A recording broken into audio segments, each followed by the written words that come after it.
नमस्कार, मैं हूं अभिषेक त्यागी। अब ईशान किशन जब से टीम इंडिया में आए हैं चमक रहे हैं, शानदार तरीके से परफॉर्मेंस कर रहे हैं और लगातार धमाका कर रहे हैं। ईशान किशन ने न्यूजीलैंड के खिलाफ आते ही मैदान पर तूफान मचा दिया। लेकिन जब से ईशान किशन आए हैं तब से एक सवाल हर किसी के जहन में है कि आखिर ईशान किशन की वापसी किसने करवाई? कौन था जिसने ईशान किशन की मदद करी?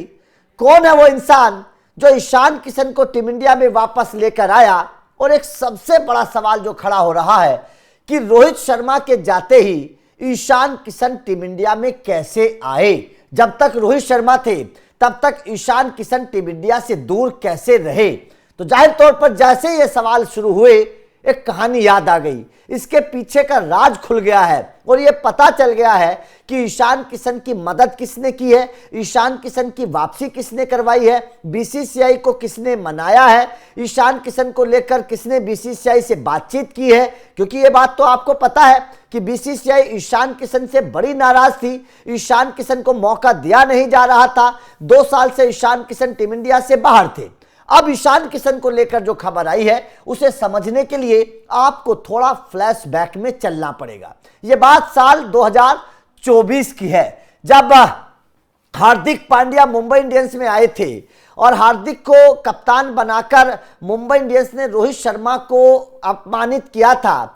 उस वक्त मुंबई इंडियंस का जो खेमा था वो 2 खेमों में बट गया था। मुंबई इंडियंस की टीम 2 खेमों में बट गई थी और हार्दिक पांड्या के खेमे में ईशान किशन उस वक्त नजर आ रहे थे।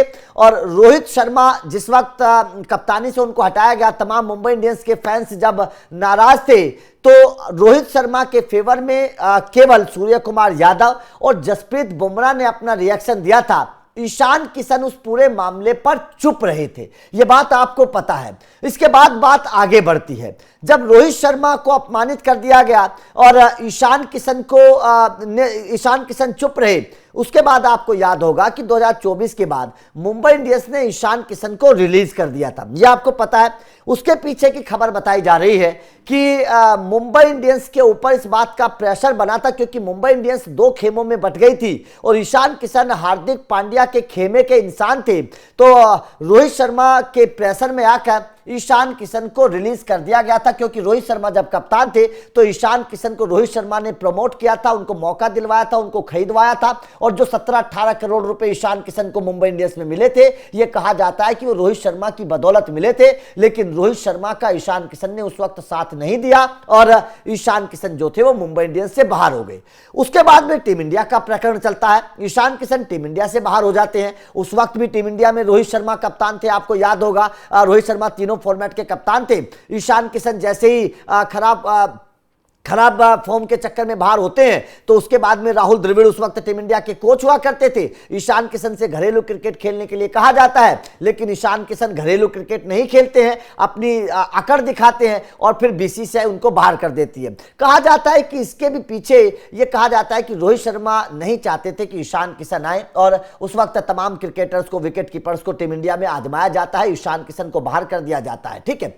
लेकिन उस वक्त एक तस्वीर आती है, जब टीम इंडिया से ईशान किशन बाहर हुए थे तो एक तस्वीर आती है, ईशान किशन हार्दिक पांड्या और उनके भाई कुणाल पांड्या के साथ प्रैक्टिस करने के लिए बड़ौदा पहुंच जाते हैं। और जब हार्दिक पांड्या के साथ प्रैक्टिस करने के लिए ईशान किशन बड़ौदा पहुंचते हैं तो तमाम क्रिकेट फैंस के जहन में सवाल आता है कि ईशान किशन बड़ौदा तो प्रैक्टिस करने के लिए पहुंच गए लेकिन घरेलू क्रिकेट नहीं खेल रहे हैं। उसके बाद से चर्चा शुरू होती है और ये साफ तौर पर हो जाता है, साफ तौर पर संकेत मिल जाते हैं कि ईशान किशन जो है वो हार्दिक पांड्या के खेमे के इंसान है। और हार्दिक पांड्या की, क्योंकि उस वक्त दौर बुरा था, उनको लेकर तमाम तरीके के सवाल खड़े हो रहे थे। टीम इंडिया में उनसे कप्तानी जा चुकी थी, T20 की कप्तानी छीनकर सूर्य कुमार यादव को दे दी गई थी, तो हार्दिक पांड्या के पास भी पावर नहीं थी कि वो ईशान किशन को वापस बुलाएं। ऐसे में ईशान किशन को लेकर फिर यह चर्चा शुरू हो गई थी कि कब ईशान किशन वापस आएंगे और अगर आएंगे तो हार्दिक पांड्या ही ईशान किशन को वापस बुलाएंगे। अब सूर्य कुमार यादव कप्तान है, लेकिन पिछले कुछ वक्त से देखा जा रहा है कि सूर्य कुमार यादव और हार्दिक पांड्या के बीच तालमेल अच्छा बनता हुआ नजर आ रहा है। दोनों मैदान पर बातचीत करते हैं, मैदान पर बहुत अच्छी तरीके से दोनों का तालमेल है। तो खबर सामने आ रही है कि हार्दिक पांड्या ने सूर्य कुमार यादव से इस बात के बारे में बोला था जब T20 विश्व कप की स्क्वाड को लेकर चर्चा हो रही थी, बीसीसीआई के साथ बैठक हुई थी, कि ईशान किशन, क्योंकि ऋषभ पंत इस वक्त इंजर्ड है, ऋषभ पंत को मौका नहीं दिया जा रहा है और ऋषभ पंत की फॉर्म भी खराब है, बीसीसीआई उनकी फॉर्म से भी नाराज है, तो उस पर भी तमाम तरीके के सवाल खड़े हो रहे हैं। तो ऐसे में ईशान किशन को मौका देने के लिए हार्दिक पांड्या ने सूर्य कुमार यादव को बोला।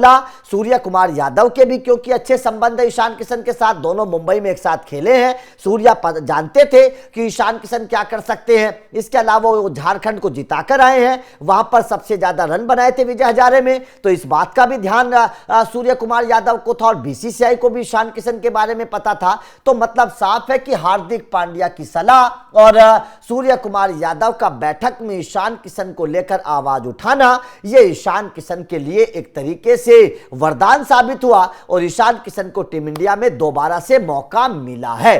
तो रोहित शर्मा के जाते ही जो एक खिलाड़ी की जरूरत कमी महसूस हो रही थी, रोहित शर्मा और विराट कोहली के जाते ही एक ओपनर और नंबर 3 पर जिसे एक अनुभवी खिलाड़ी की जरूरत महसूस हो रही थी सूर्य कुमार यादव को, वो अनुभवी खिलाड़ी ईशान किशन के तौर पर टीम इंडिया को अब मिलता नजर आ रहा है। क्योंकि नंबर 3 पर इस सीरीज में न्यूजीलैंड के खिलाफ ईशान किशन ने जिस तरीके से रन बनाए हैं, जिस तरीके से अपने बल्ले से तूफान मचाया है, इसने साफ कर दिया कि ईशान किशन अब आने वाले भविष्य के लिए, T20 के लिए, खासतौर पर व्हाइट बॉल क्रिकेट के लिहाज से अगर देखें तो टीम इंडिया के लिए पूरी तरीके से तैयार है। नंबर 3 पर खेलने के लिए या फिर ऊपरी क्रम पर ओपनर के तौर पर खेलने के लिए ईशान किशन पूरी तरीके से तैयार है। तो मतलब साफ है कि ईशान किशन का करियर जो एक वक्त में खत्म माना जाने लगा था, कहा जाने लगा था कि ईशान किशन को मौका नहीं मिलेगा, ईशान किशन का करियर खत्म हो जाएगा, उनकी जगह किसी और विकेट कीपर को आजमाना, ध्रुव जुरैल को आजमाया जाना शुरू कर दिया था। ऋषभ पंत तो खेल ही रहे थे, ध्रुव जुरैल टीम इंडिया में आ चुके थे, लेकिन अब ऐसा लगता है कि ईशान किशन ने संजू सैमसन को दोबारा से टीम इंडिया में लगातार रेगुलर खिलाया जाने लगा था, लेकिन अब ईशान किशन की इस धमाकेदार पारी के बाद यह साबित हो चुका है कि ईशान किशन अब न केवल टीम इंडिया में आने वाले भविष्य के लिए तैयार है, बल्कि बीसीसीआई भी अब यह बात मान चुकी है और अपने दिमाग से वो बात भुला चुकी है कि ईशान किशन अब टीम इंडिया से बाहर होंगे। अब नहीं होंगे, क्योंकि हार्दिक पांड्या और सूर्य कुमार यादव ने मिलकर ईशान किशन की वापसी के रास्ते खोल दिए हैं।